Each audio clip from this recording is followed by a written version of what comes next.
ગુજરાતમાં રાજ્યસભાની 3 સીટની ચૂંટણી રસપ્રદ અને સંઘર્ષપૂર્ણ રહી। કોંગ્રેસના 2 ધારાસભ્યના મત જે તેમણે ભાજપના ઉમેદવારોને આપ્યા હતા તે રદ કરી દેવામાં આવ્યા।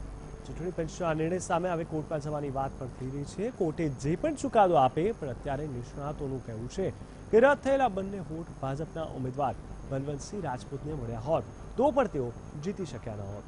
હકીકતમાં સિંગલ ટ્રાન્સફર વોટની જે પ્રોસેસ છે તે એટલી તો જટિલ છે કે તેને સમજવી અત્યંત મુશ્કેલ છે। જોકે મુખ્યમંત્રીએ હાલમાં જ એક સભામાં અહેમદ પટેલની સીટ મામલે લડત લડવાનું કહ્યું છે અને તે સીટને પાછી મેળવવાની વાત કરી છે।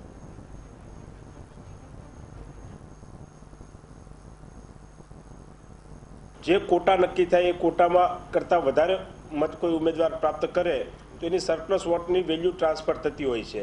ભારતીય જનતા પક્ષના 2 ઉમેદવારોએ કોટા ક્રોસ કર્યો। અમિત શાહ અને સ્મૃતિ ઈરાનીએ બંનેને 46 મત મળ્યા। 46 એક મતની વેલ્યુ 100 હોય છે। બંનેના 46 મત થાય। આ બંનેના સરપ્લસ વોટને પણ જો ટ્રાન્સફર કરવામાં આવે તો એમાંથી 184 મત ટ્રાન્સફર થાય અને આ બંને મત જો માન્ય રહ્યા હોય તો પણ બળવંતસિંહ રાજપૂત જે ભારતીય જનતા પક્ષના 3જા ઉમેદવાર છે એ 4368 મતથી આગળ વધી શકે નહીં। એના મતની વેલ્યુ 4368થી આગળ થઈ શકે નહીં। કોંગ્રેસને 44 મત મળેલા છે। એક મતનું મૂલ્ય 100 છે એટલે 4400 મત સાથે કોંગ્રેસ ભારતીય જનતા પાર્ટીના 3જા ઉમેદવાર કરતાં કોટા પૂરો ન કરે તો પણ આગળ રહે અને અહેમદ પટેલ સાહેબનો વિજય નિશ્ચિત બને। બધા જાણે છે કે શું હાલત થઈ કોંગ્રેસની અને હજી પણ